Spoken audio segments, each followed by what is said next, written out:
Assalamualaikum warahmatullahi wabarakatuh.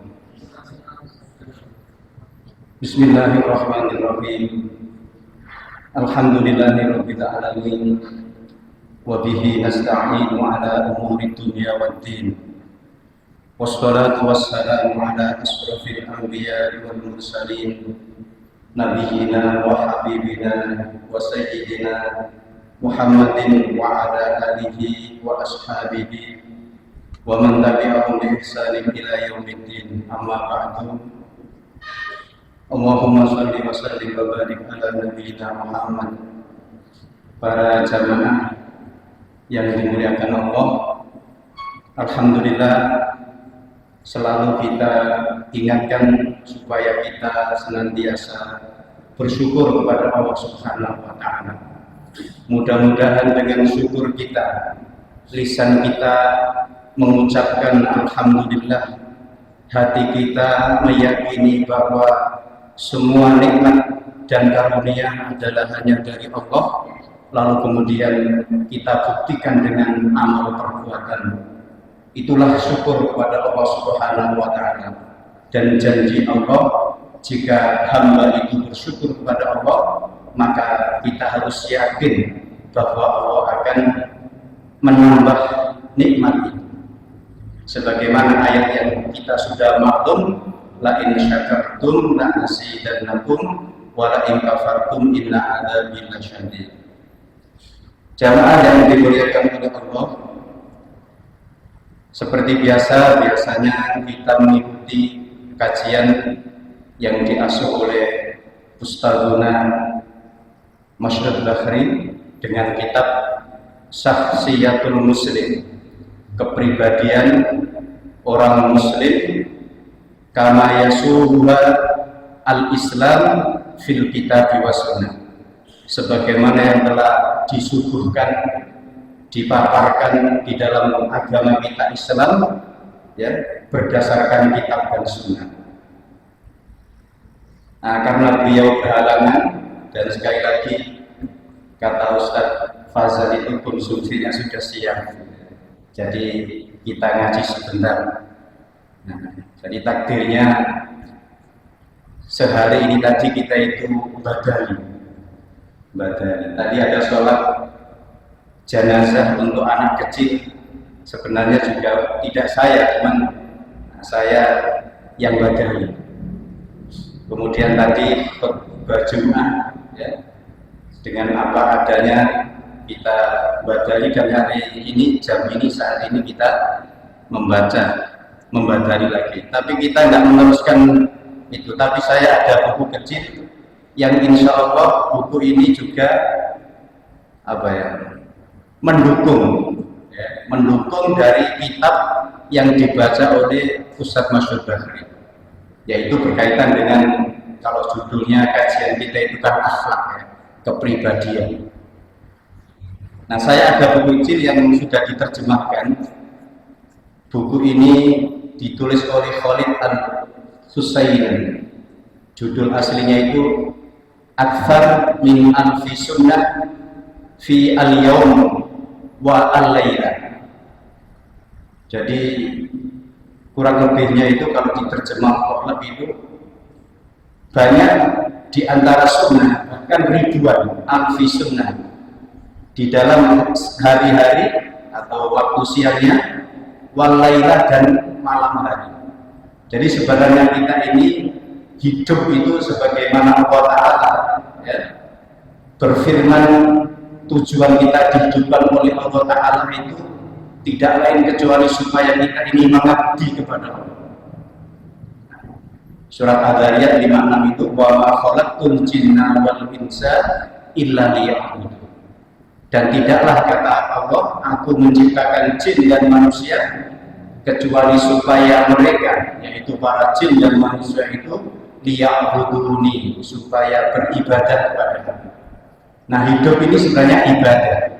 Apa yang kita lakukan sesungguhnya adalah berusaha semaksimal mungkin kita wujudkan, ya, kita dasari karena ibadah kepada Allah Subhanahu wa taala. Nah, buku kecil ini menuntun kita di dalam waktu siang dan malam, bisa dikatakan mulai dari tidur ya sampai bangun tidur, atau bangun tidur sampai tidur lagi, seorang muslim itu harus berusaha bahwa amal-amalnya itu ya, sesuai dengan sunnah Rasulullah Shallallahu Alaihi Wasallam.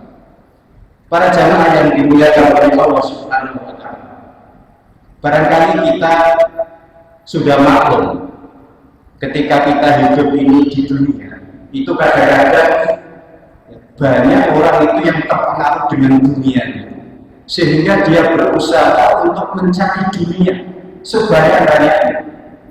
Hampir aktivitasnya itu untuk dunia. Kalau hilang salah satu, maka dia merasa rugi. Begitu pada umumnya kita. Sehingga ketika tidak punya uang, dia berusaha untuk mencari uang. Ketika tidak punya pekerjaan, dia berusaha untuk mencari pekerjaan. Ya, ketika butuh sesuatu, maka dia mencari ke sana kemari dalam rangka untuk memenuhi kebutuhan, dan seakan-akan kebutuhan kita itu ya, ini dipandang dari sudut yang lain ya, pengumuman itu orang muter ke sana kemari ya, itu untuk mencari dunia, dan ketika dia ada kerugian atau tidak dicapai, maka dia merasa rugi, merasa ada sesuatu yang hilang, padahal itu hanya urusan dunia. Nah, bagaimana dengan urusan akhirat para jamaah yang dimuliakan oleh Allah? Mestinya kita ini lebih perhatian, lebih rugi, lebih menyesal apabila kita meraih dunia kita, akhirat kita lalu kemudian tidak tercapai. Oleh karena itu, ketika kita beraktivitas, bekerja, beribadah untuk meraih dunia kita, maka jangan lupa bahwa hakikatnya itu adalah menuju atau untuk meraih akhirat. Begitu juga sebaliknya, kalau kemudian kita ini sudah beramal, ya, amal yang itu nyata-nyata untuk akhirat, ya, maka jangan sampai lalu kemudian amal ibadah untuk akhirat itu lalu kita gunakan untuk mencari dunia. Jangan sampai begitu. Nah, oleh karena itu para jamaah yang dimuliakan oleh Allah Subhanahu Wa Taala, di buku kecil ini akan saya baca ya sebagai pengingat kita bahwa sebagaimana tadi yang kita sebutkan, sesungguhnya hidup ini ibadah. Oleh karena itu, kemudian di dalam kitab ini kita tidak baca pengantarnya, sebenarnya baik pengantarnya ini faedahnya itu, tapi langsung saja kita bacakan amal-amal ibadah perbuatan yang dianjurkan dan itu keseharian juga kita lakukan. Dan kita ingatkan di sini, mudah-mudahan dengan begitu kita mengingat bahwa semua aktivitas kita adalah dalam rangka ibadah kepada Allah Subhanahu Wa Taala. Dan tidak ada jalan lain kecuali apabila kita mengikuti sunnah-sunnahnya Rasulullah. Begitu. Jadi ribuan sunnah di dalam semua situasi, dikatakan dalam kitab ini fin nahari wa fil lail, baik di siangnya ataupun di malam harinya. Para jamaah yang dimuliakan oleh Allah Subhanahu Wa Taala, jadi ini ilmu kalau saya membaca itu bukan asing lagi, tapi ketika kita resapi, kita perhatikan, ternyata kadang-kadang ini luput dari kita, lepas dari perhatian kita, bahwasanya ketika kita perhatikan pekerjaan kita itu ternyata ini adalah butuh kesungguhan, butuh niat yang ikhlas, butuh memahami bahwa itu ternyata sunnahnya Rasulullah, yang apabila kita meyakini ketika kita mengamalkan dan itu termasuk sunnah-sunnah Rasulullah, maka itu akan berujung pahala bagi kita semua. Yang pertama, para jamaah yang dimuliakan oleh Allah Subhanahu Wa Taala, di sini dimulai dengan bangun tidur. Ya, hampir semua dari kita yang mulai makan itu berharap besoknya itu bisa bangun. Semuanya begitu. Makanya harus diniati. Ya. Harus disengaja bahwa besok saya pasti bangun. Kalau nggak bangun, ya meskipun nggak merasakan karena naudzubillah misalnya meninggal dunia, itu berarti kita nggak merasakan.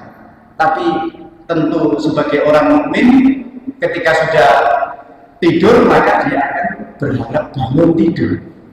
Dan mulai bangun tidur itu banyak sekali sunnah-sunnah Rasulullah Shallallahu Alaihi Wasallam yang kadang-kadang lepas begitu saja dari diri kita sehingga tidak ingat.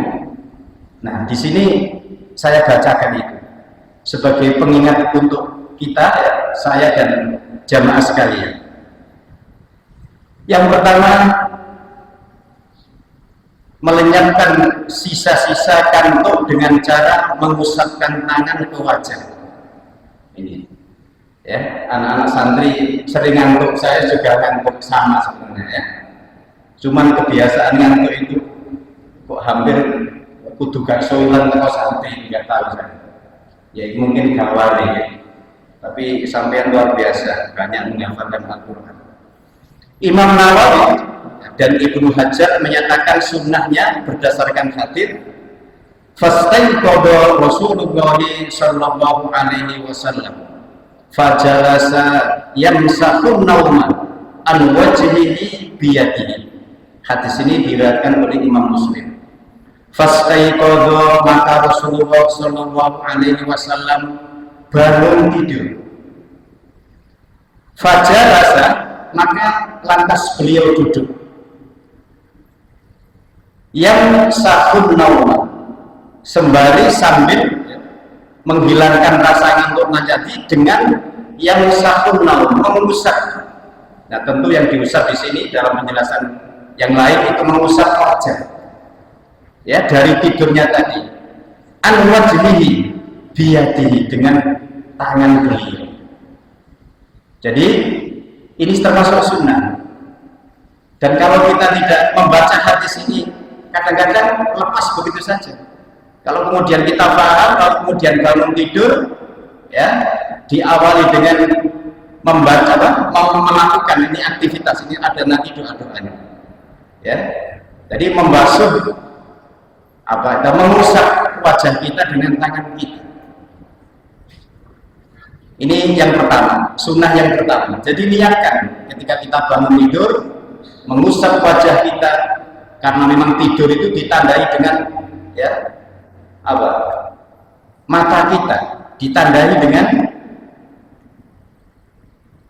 mata itu merem, ya. Sehingga kemudian pikiran kita, ya, badan kita juga ditidurkan oleh Allah Subhanahu wa Ta'ala. Nah, itu.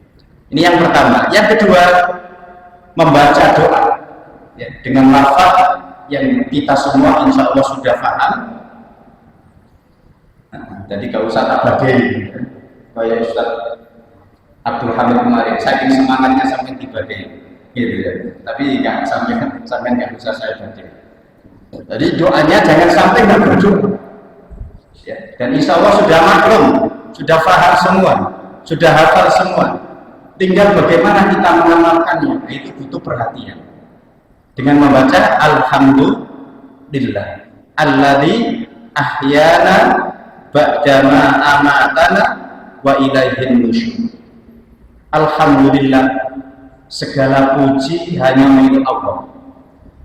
Sanjungan, pujian, ya, itu hanya berhak kita haturkan kepada Allah. Makanya alhamdulillah, ya, pujian-pujian itu kadang-kadang kita butuh dipuji, tapi hakikatnya pujian itu hanya milik Allah. Maka kita memuji kepada Allah dengan membaca alhamdulillah, lisan kita miliknya Allah. Alladzi ahyana, yang telah menghidupkan kami, menghidupkan kita, ya. Bukan ahyini, ya, lafaz hadisnya itu. Maka yang kita ahyana, kalau dibaca ahyini ya boleh, tapi mungkin faedahnya, ya, ternyata kita tidur itu sesungguhnya tidak sendiri. Yang sering itu dengan sampean, dengan temannya, keluarganya, dengan putra putrinya mungkin, ya, dengan keluarganya, dengan istri suaminya. Maka pakai ahyana. Ba'dama amatana, setelah Allah Ta'ala mematikan kita. Jadi hakikatnya para jamaah yang dimuliakan oleh Allah, tidur itu sebenarnya kita sudah mati, ya. Secara ruh itu, ya, jasad kita, ya, mungkin masih bernapas, tapi pikiran kita, hati kita sudah mati, total berhenti, istirahat. Mungkin kalau sekali-kali itu mimpi, dan mimpi itu nggak bisa dikendalikan, ya. Karena mimpi itu katanya kembangnya tidur. Wa ilaihin nusur, dan kepada Allah, kepadanya lah an-nusur, kita akan dikembalikan kepada Allah. Masya Allah, doa ini para jamaah, lalu ketika benar-benar kita baca setelah bangun pagi, maka yang pertama menunjukkan bahwa kita bersyukur kepada Allah. Yang kedua, kita meyakini bahwa hidup dan mati itu hanya Allah. Bahkan ditegaskan, kita dipastikan akan kembali kepada-Nya. Ini. Jadi kita sifatnya mengingatkan, ya. Ini sunnah yang kedua. Yang ketiga, di sini disebutkan bersiwak. Ya, bersiwak itu bahasa kita sekarang, ya, menggosok gigi. Karena memang orang setelah tidur, ya, semalaman itu sebersih apapun mulutnya, mau tidur sudah digosok gigi, sudah bersih. Tapi kita yakini, kita pahami bahwa setelah bangun itu pasti, ya, ada bau-bau yang tidak enak. Apalagi nanti kita akan mendatangi sholat berjamaah. Maka di sini disunnahkan untuk bersiwak. Kata Rasulullah SAW, nah, doa tadi saya ingatkan di sini ditulis bahwa doa tadi itu diriwayatkan dalam hadis Sahih Bukhari. Ya. Ini yang ketiga, bersiwak. Karena Sallallahu Alaihi Wasallam idza staiqadha minal lail, adalah Rasulullah dulu kebiasaannya Sallallahu Alaihi Wasallam apabila beliau itu bangun dari tidur minal lail pada malam hari, dan memang ini satu keutamaan, ya, dan satu kebiasaan Rasulullah itu bisa bangun malam, ya.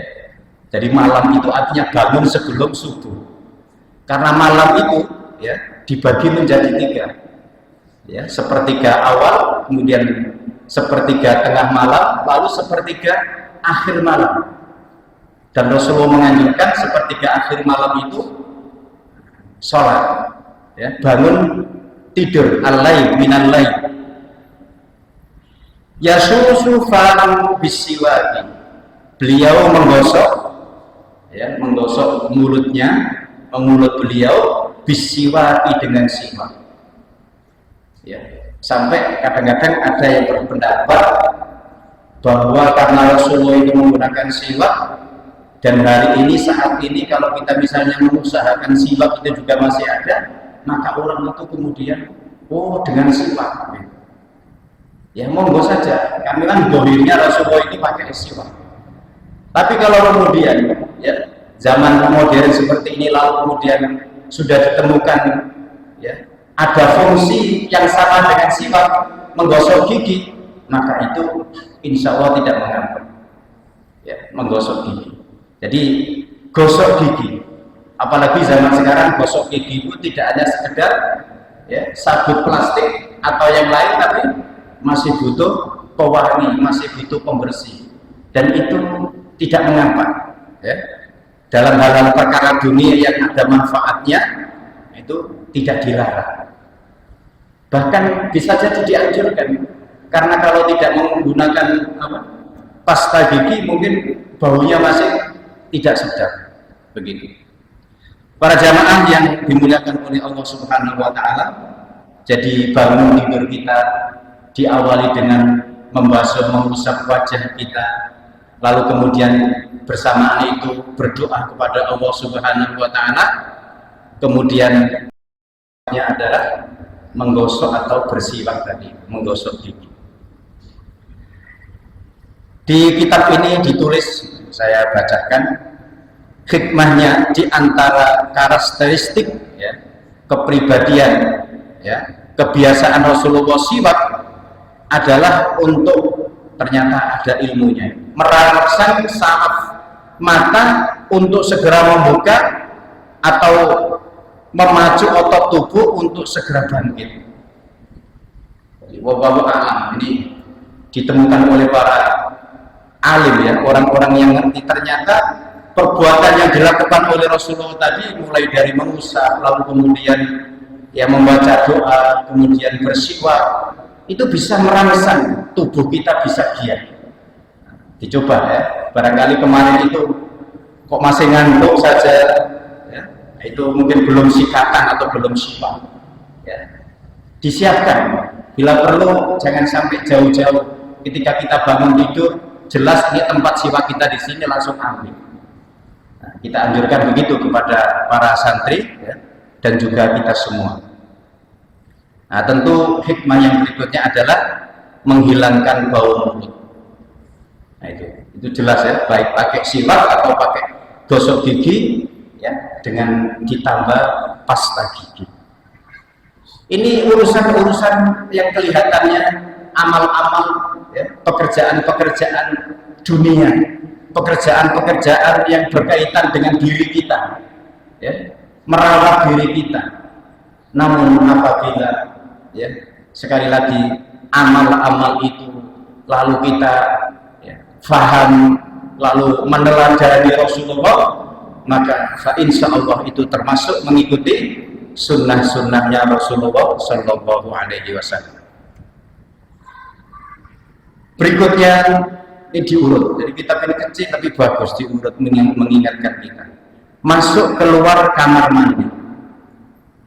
Ini secara umum para jamaah yang dimuliakan oleh Allah, ketika kita ini bangun tidur, ya, lalu kemudian pekerjaan selanjutnya adalah ingin membersihkan, ya, kadang-kadang butuh buang air kecil, buang air besar, butuh membersihkan sesuatu, maka yang dituju itu kamar mandi.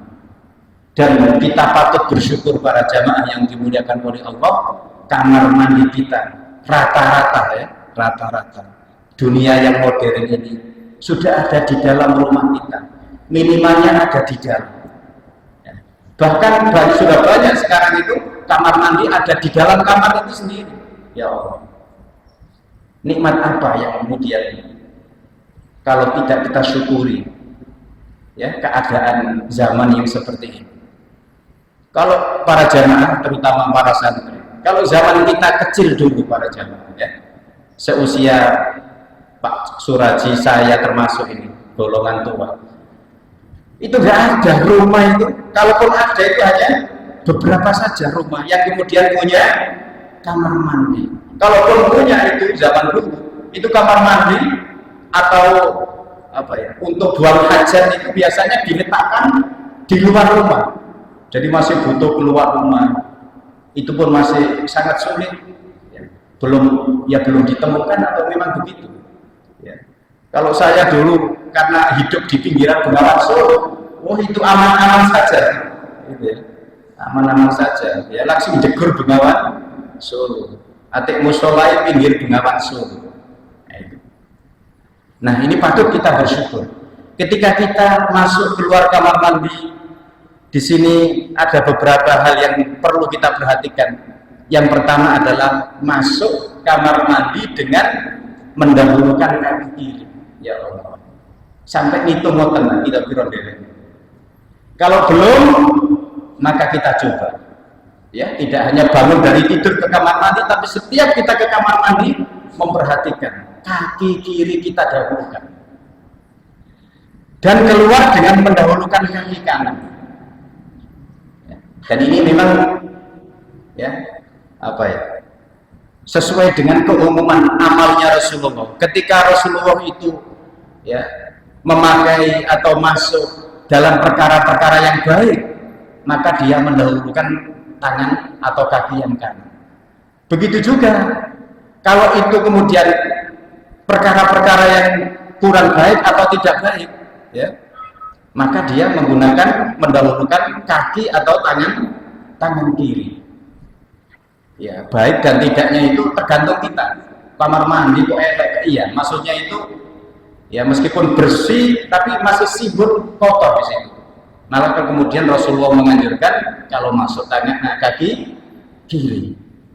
Begitu juga ketika kita membersihkan hajat kita, maka dengan kaki dengan tangan kiri seperti itu.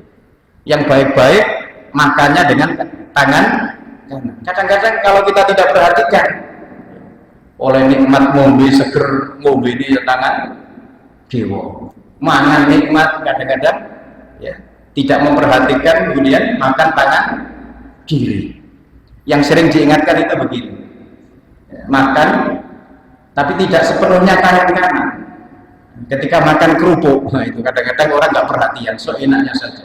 Ketika ya nasinya itu ada tambahan kerupuk, dia makan tangan kanan, kemudian kerupuknya makan tangan kiri. Kalau ada yang perhatian, kadang-kadang kerupuknya dijual-jual, dimasukkan, kemudian dimakan dengan tangan kanan. Ada yang enggak, setiap makan pakai kanan. Dan itu saya yakin ya dengan pemahaman bahwa ketika makan kalau sudah paham, sudah terbiasa, maka gak enak kalau makan itu gak tangan kanan. Nah, itu tambahan tangan kanan. Ini kaki. Yang kedua, masuk dengan mengucapkan doa.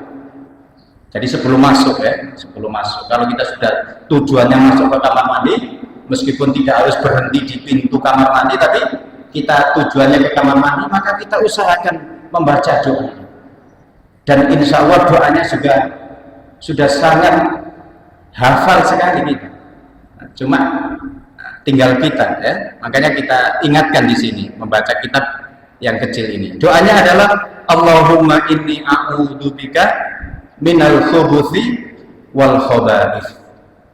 Ini hadis diriwayatkan Sahih Bukhari Muslim ini ya. Allahumma ya Allah, inni sesungguhnya aku a'udzubika, mohon perlindungan kepadamu. Jadi ta'awud itu perlindungan itu tidak boleh kepada selain Allah. Maka kita mohon perlindungan kepada Allah minal khubuthi, dari gangguan.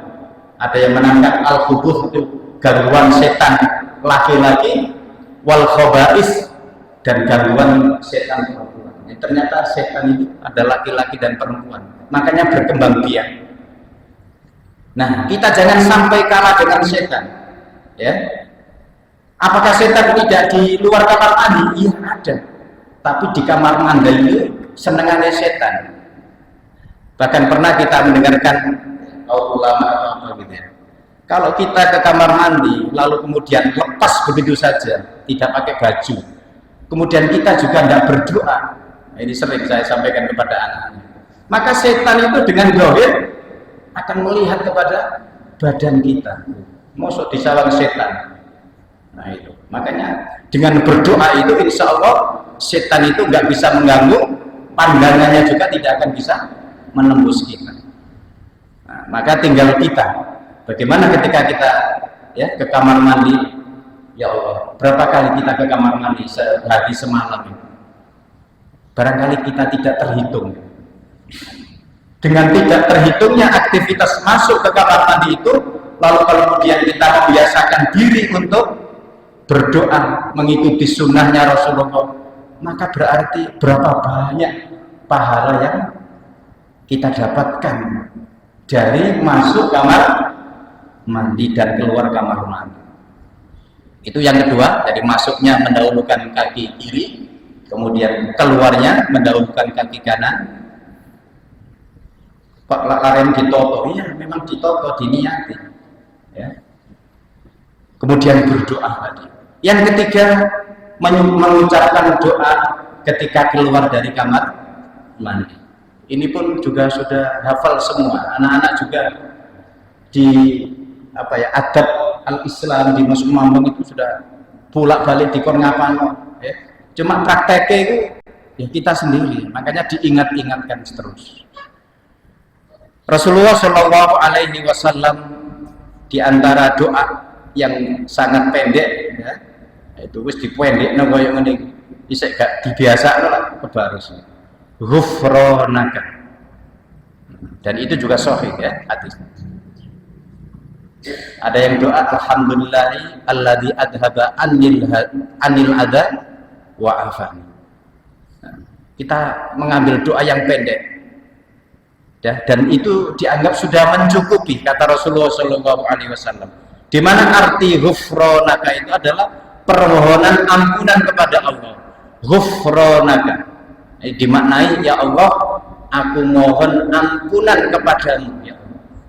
Ghufranaka dari kata-kata ghafar, ghafar.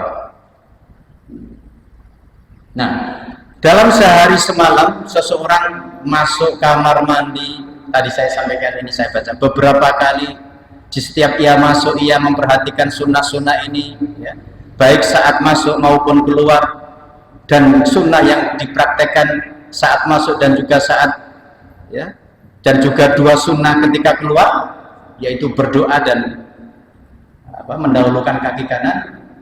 Insya Allah, karena ini sunnahnya Rasulullah, meskipun amal biasa, amal kebutuhan kita tidak sedang dalam sujud kepada Allah, tidak dalam ibadah kepada Allah, tapi inilah diantara meneladani sunnah-sunnah Rasulullah Sallallahu Alaihi Wasallam. Wis cukup ya? Kurang bintang. Cukup wis wakai ngomong. Ya, 26.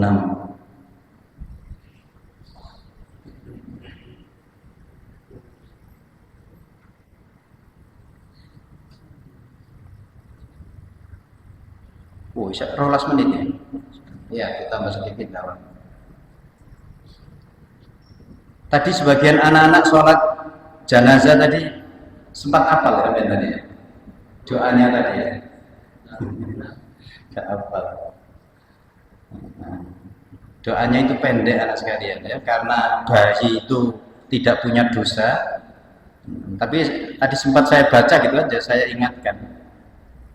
Tapi ya apal buka. Tapi kalau kita ya sering mendengarkan, meskipun jarang mensolatkan anak bayi.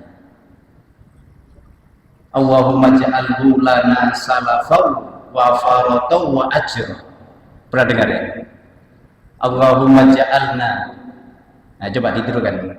Allahumma ja'alhu, Allahumma ja'alhu lana salafau wa faratau wa ajr. Ada yang dibalik, ada yang faratau wa salafau wa ajr. Allahumma ja'alhu lana, ya Allah jadikan bayi yang meninggal atau mayat tadi itu. Ada yang kadang-kadang orang itu mengajari supaya diganti dengan Allahumma ja'alha. Sebenarnya itu ya sebagian alim itu nggak perlu ya, karena kembalinya hu itu kepada mayit, jadi secara umum mayit. Jadi masa sampai kalau doa Allahumma firlahu kepada mayit, baik itu laki-laki atau perempuan, itu tidak apa-apa, tidak mengapa. Meskipun kalau mau ganti ya tidak keliru ya. Allahumma firlahu, karena hu itu kembali menurut bahasa Arab katanya itu kepada mayit, jadi secara umum, baik mayit laki-laki ataupun mayit perempuan. Nah, sama dengan doa ini, Allahumma ja'alhu, ya Allah jadikan mayit ini lana bagi kami, ya, yang ditinggal mendahulu itu sebagai salafan. Salafan itu secara arti itu mendahului. Faraton itu ya mayit yang mati itu mudah-mudahan juga simpanan, bahkan diartikan sebagai syafaat bagi orang tuanya khususnya, ya, dan bagi kaum muslimin ya tentu yang ikut mensolatkan, wa ajrun, dan pahala. Jadi kalau naudzubillah juga kita gak menginginkan ya kalau ada keluarga lalu kemudian ya masih bayi meninggal dunia, maka itu adalah simpanan pahala terutama bagi kedua orang tuanya. Maka apa saja yang menjadi kewajiban bagi orang tuanya hendaknya dipenuhi.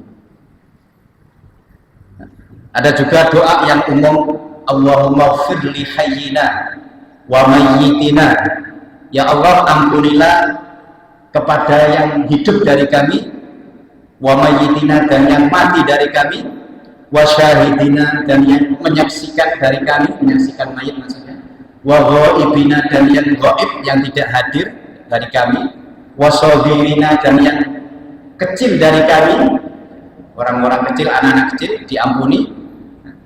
Wa kabirina, dan juga orang-orang yang besar mudah-mudahan diampuni, baik yang meninggal ataupun yang masih hidup. Wa dzakarina, dan yang dari pihak laki-laki kami, laki-laki juga butuh ampunan dari Allah.